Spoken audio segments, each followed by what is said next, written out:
trying to get you out of that. Anyway, well, welcome everybody. Thank you for being here today for New York Web Fest. And we are joined, of course, by I'm Neil Turitz. Neil Turitz from Rick Younger. Rick Younger Presents, the Rick Younger Show starring Rick Younger. Rick could not be here because he, a week and a half ago, before this was scheduled, he was offered two stand-up shows in Connecticut, and we were talking about it, and he said, "What do you think I should do?" And I said, "Well, if you don't take the shows, which are paying you a lot of money, then we're going to be scheduled in the middle of the afternoon and it won't coincide. But if you take the shows and make the money, then it will coincide with our scheduling." And he said, "Okay, that's perfect, because that's exactly what would happen to the Rick of the show." So I said, "Well, clearly you have to." So he did. He's in Connecticut and he sends his regards. Okay, well, that's awesome. So how long have you guys known each other? Was this the first project you worked together? Like, what kind of was your backstory? We met in 2009. I did a web series called Kyle Piccolo Comic Shop Therapist about a comic book clerk who solved his customers' problems. And Rick came in and did an episode of that. And we befriended each other, we hit it off, and then at some point we were talking and one of us said, and I don't remember which one of us said it, I think he said, "In and out, no one gets hurt," and I said, "Ba ba ba ba ba ba ba," which for a select few of you will know that this is a very specific Saturday Night Live sketch with Kevin Neal and Dana Carvey, Phil Hartman, and some other people. It's very esoteric, and it is completely ridiculous, about these guys plotting a bank robbery, and the idea is, in and out, no one gets hurt. And the leader says this over and over and over again, and the other guys don't understand it. One of them says, "So what you're saying is we're gonna go in there, we're gonna hurt a lot of people." No, it's in and out, no one gets hurt. So we're gonna get in there, and then we're gonna stay there, and you understand the idea. And the fact that, and at some point the leader says, "Think of it as rhythm, ba ba ba ba ba ba." So when I said that to Rick, he went like he understood, like we suddenly spoke the same language, and so that kind of, we've been very good friends ever since, and we've tried to do a bunch of things and then ended up with this. Well, there's nothing like building a friendship from a deep cut. I think we appreciate that. So what was your inspiration for this piece? I mean, obviously, you know, many of us here are actor, performer, producers of some combination, but what was it specifically about kind of this, taking on kind of this TikTok virality that makes this piece? You know, during the pandemic, we had been developing a couple different things, and during the pandemic, right at the height of it, we said, all right, let's come up with something.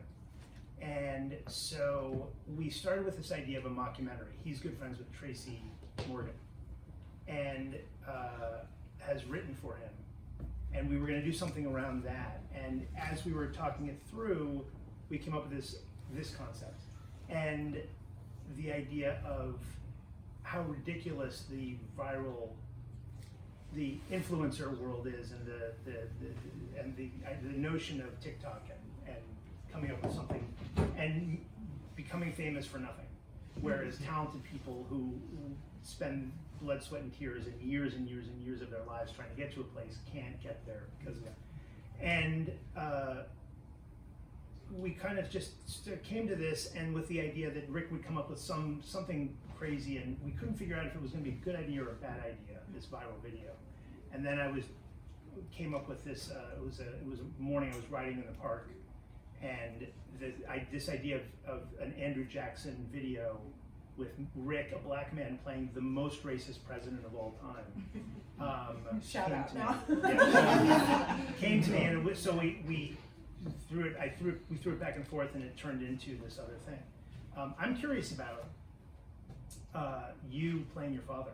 I mean, we all got to do it at some point. But I mean, where did the idea come from for you to turn that into, you know, and what is the relevance of Walla Walla?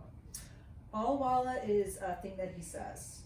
That's just like a random thing that he made up one day, as Have dads you been to do. that city in Washington, or To where? while watching.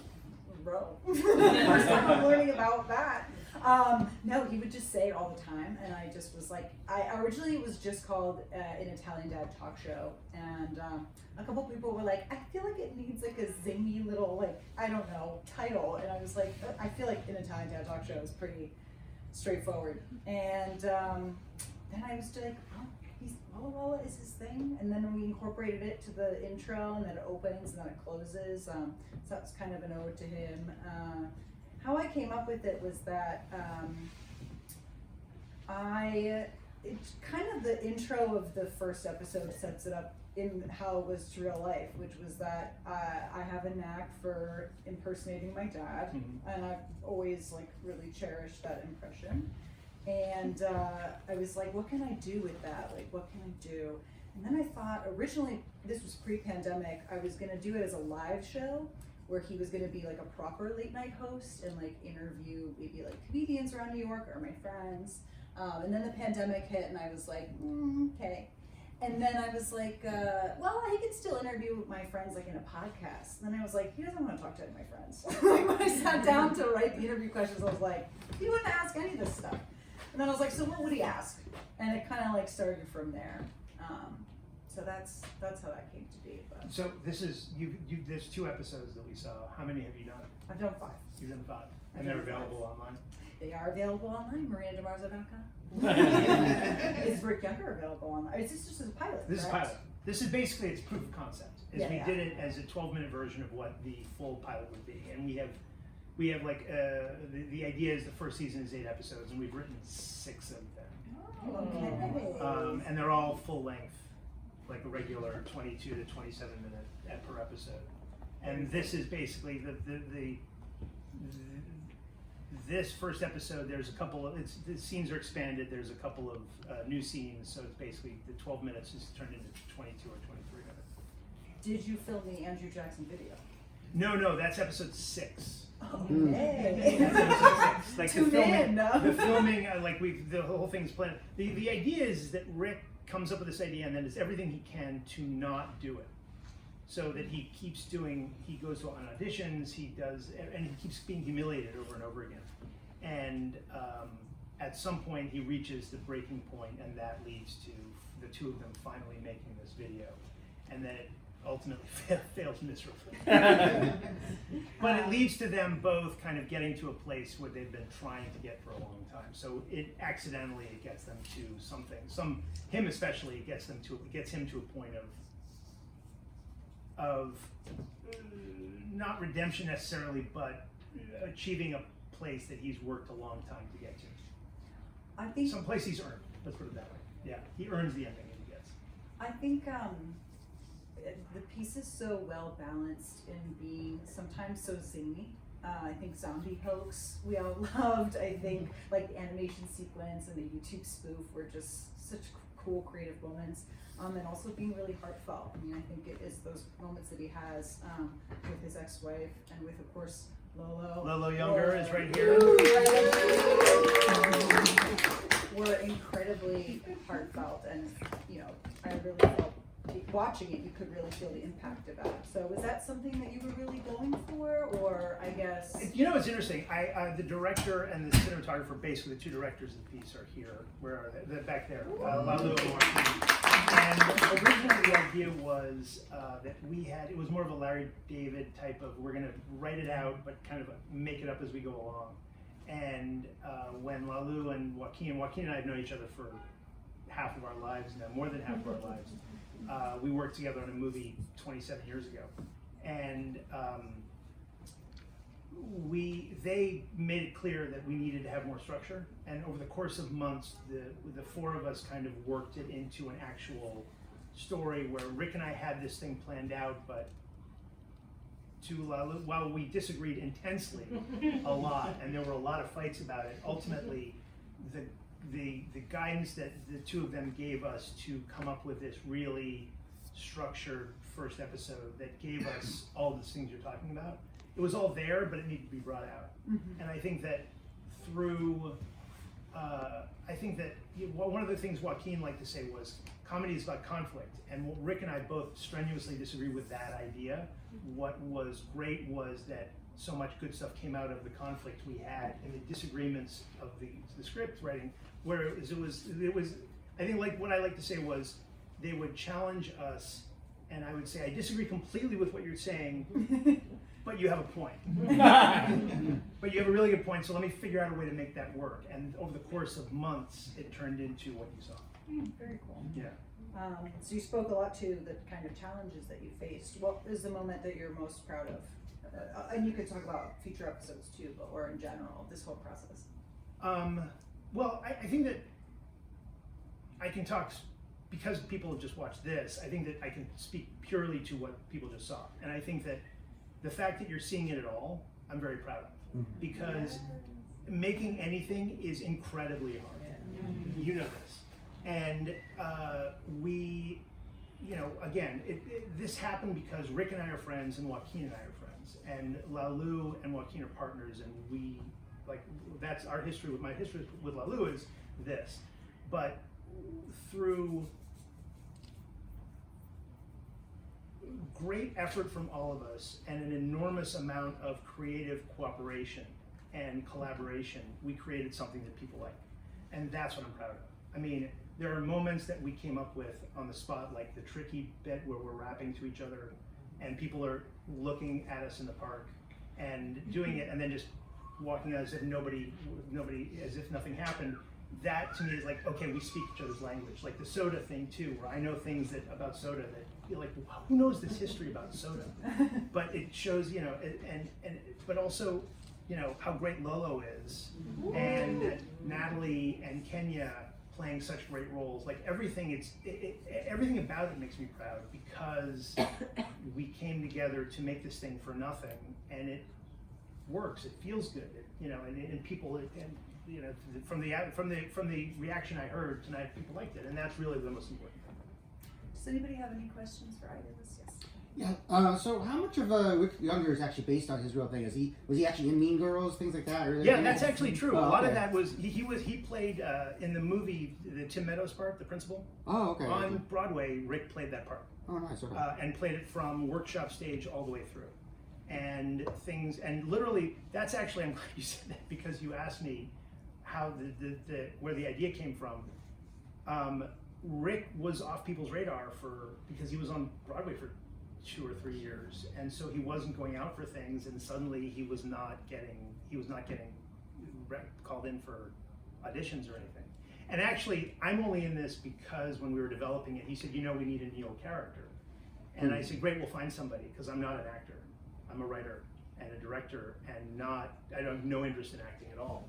And he said, no, I think you should do it. And I said, I don't really want to do it. And I said, well, cast somebody. And he said, well, I don't, bless you.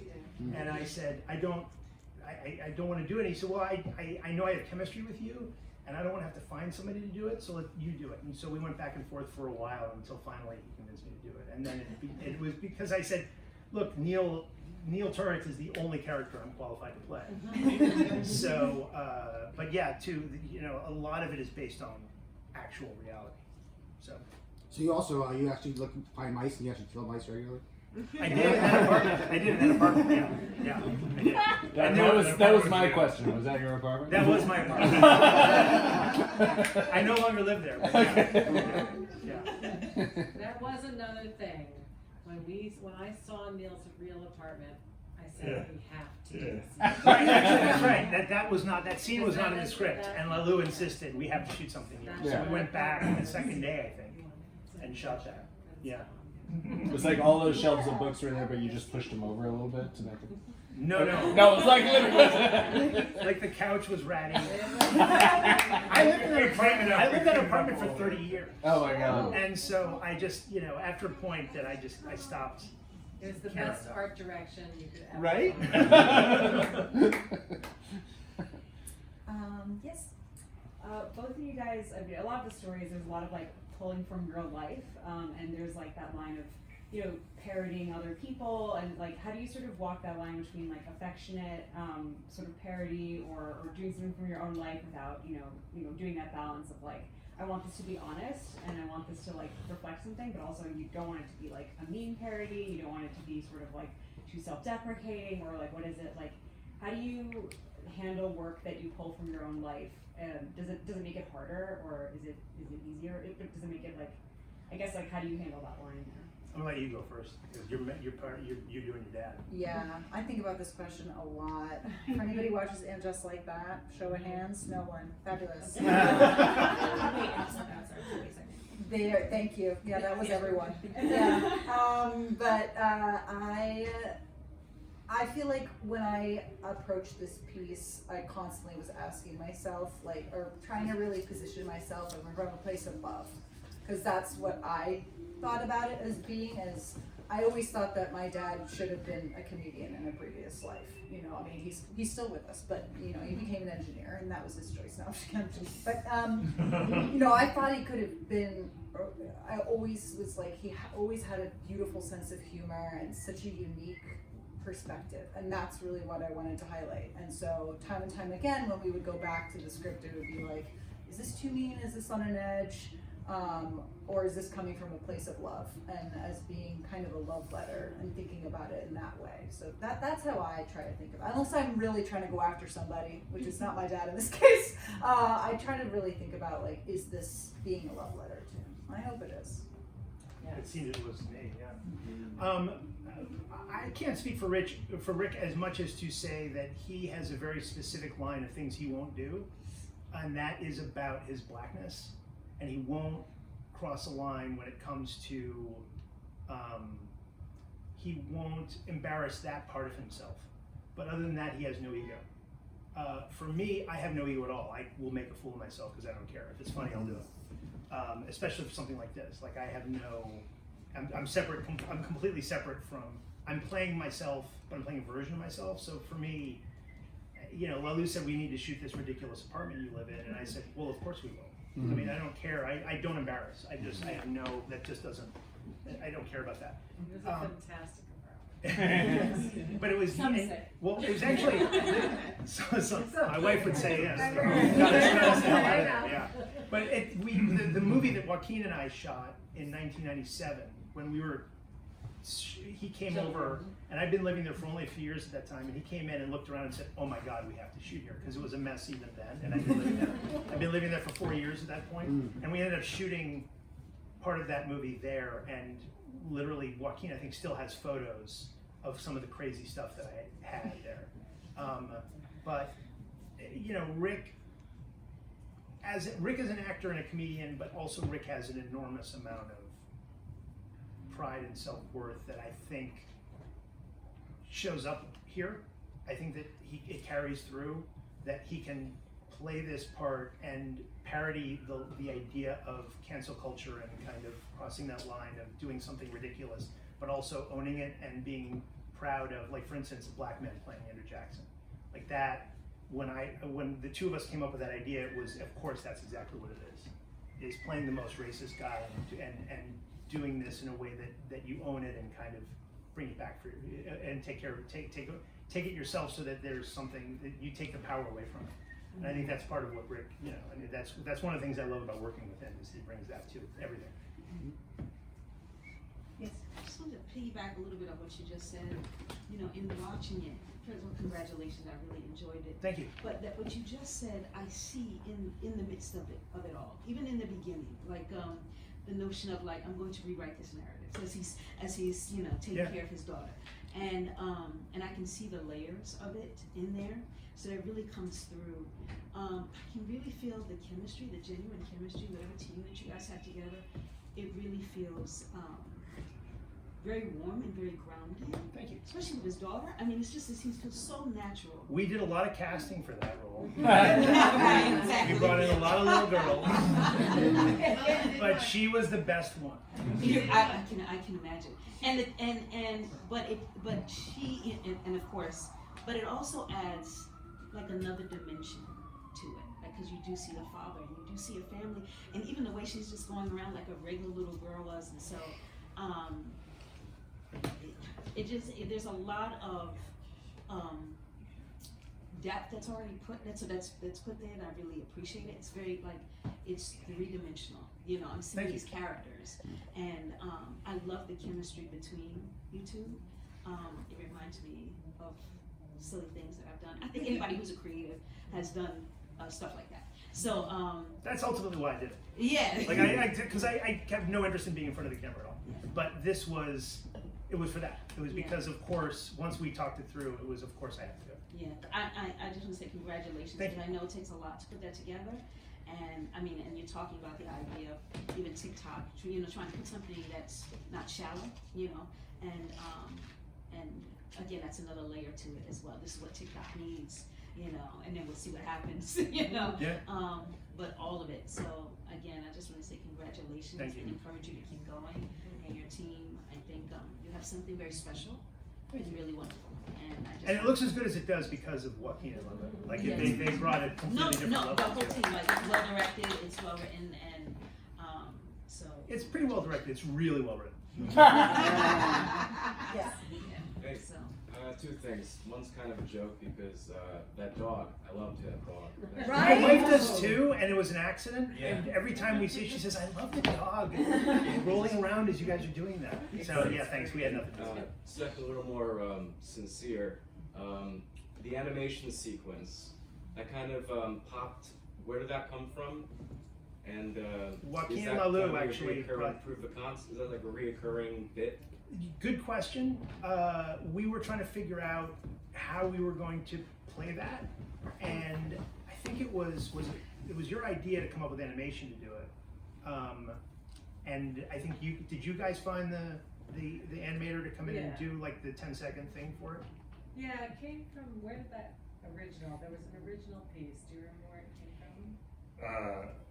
I just know that we got the guy at Fiverr. Yeah. I mean, We're huge fans Shout of out to Fiverr. Fiverr. Incredible talent, but yeah, the animator Yeah, came no, from. to be able to do that on Fiverr. Yeah. But I mean, it was, and so it was something where we were trying to solve the problem, and through collaboration, we came up with it. I think I'm 99% sure it was you said, let's do animation. We had a fill-in for a while. Yeah. We had this other thing fill for a while, and then that worked because it came from that. And would it be recurring? I think we would probably, yeah. It takes the kind of the vinegar out of that circumstance that he's describing, so it kind of keeps the overall tone light, even though it's a dark kind of joke. So I think it really does work. Yeah, thanks. Yeah. Give them full credit for it. Yeah. Our director producer team, give them full credit for that one. Yes, you should build on it like Lizzie McGuire.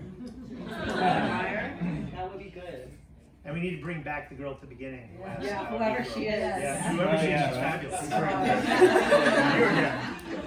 You're non-fan. What is Tina Fey like anyway? I'm actually that too. I'm just funny. Always showing up to blow my balloon up. I know. And where can we follow the Rick Younger journey? TikTok. There is there is a Facebook page. There is an Instagram.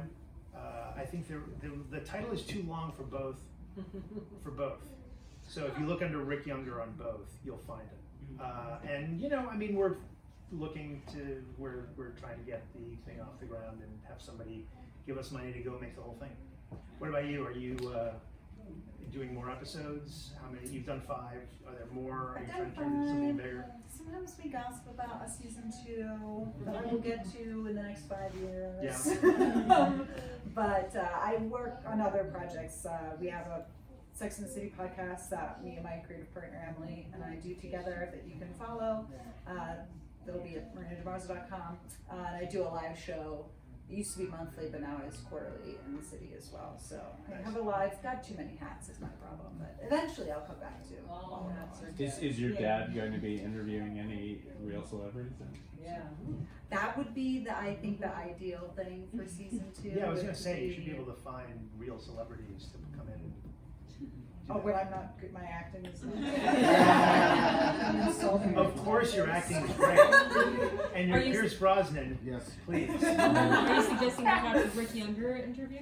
Right. Yes, You should exactly. have Rick Younger on. Your I father- should, your- I your should. dad should interview Rick Younger. Of Absolutely. Mean Girls fame. Of me, yes, of me, yes. But yeah, so, yeah, I think, you know, I haven't exactly decided how to come to a second phase, but I think that it will continue to live on some way, so. Yes. I have a question, and it's just, do you have any plans to actually interview your father as your father? That would be nice. I mean, as I see you, I also like wanna see him too. Yeah. You should do that. I'm When's feeling your the father like, think? let's get him tonight. Yeah, what is he We're all getting on the Amtrak to see. What does he think of this? Has he seen it? He, I mean, you know, he is a foreign dad, so I think it's hard for him to. I think he does. First of all, let me just back up by saying I impersonate him to him all the time, and he cries with laughter. So let me just like preface by saying that. Sure. I did ask his permission. He did get script approval. Like I very much like had him along the way of the whole process. So I think he is very supportive. I think he's just he's very cheeky about it. Like I think if he was here and you were like, "Do you like this?" He'd be like, you know. So, but I think he does appreciate it, and I think that he appreciates being seen for that perspective, or that goofy side of his that I feel that maybe wasn't able to come to light for a lot of his life, and especially in the public. But I like that idea a lot, that your Italian dad should interview your Italian dad for real. Yeah. In the next season. Or you play your dad and your dad plays Yes. the celebrity. Oh, okay. I don't know if I can Thanks get for into explaining that. that. I don't know if I can get into Because I that. thought it was clear. Oh, yeah. But thanks Yeah, for yeah, explaining it. Because it's always funnier when you have to explain it. In episode 5, he interviews Jack Nicholson, which is me. And You didn't get the real Jack Nicholson? I did not get the real Jack Nicholson. He interviews Jack Nicholson, and then he at one point does a Jack Nicholson impersonation. So we're almost there. But okay. But yeah. So, but I will keep that in mind. I appreciate the workshop. My God. I saw another hand. Yeah. I just want to say it made me think of the dad of my big fat Greek wedding. And what I liked about that dad was that, like, as much as he would seem outrageous, in the end there was always like a real a core lesson in like whatever you were saying. So that's what I got from when I was watching you. Like, and I like blunt parents because we make a lot of hoopla and they always keep us balanced. It's true. Yeah. It's true. I think Pierce Morgan doesn't get enough shit for that singing he did, but like I also I was expecting Russell Crowe to show. He's another infamous one. Truly, my How's dad Russell Crowe? gave up on musical movies after that. We took him to see Mamma Mia, and he tried to walk out, but he was our ride, so we said you have to stay. So anyway, well, thank you all.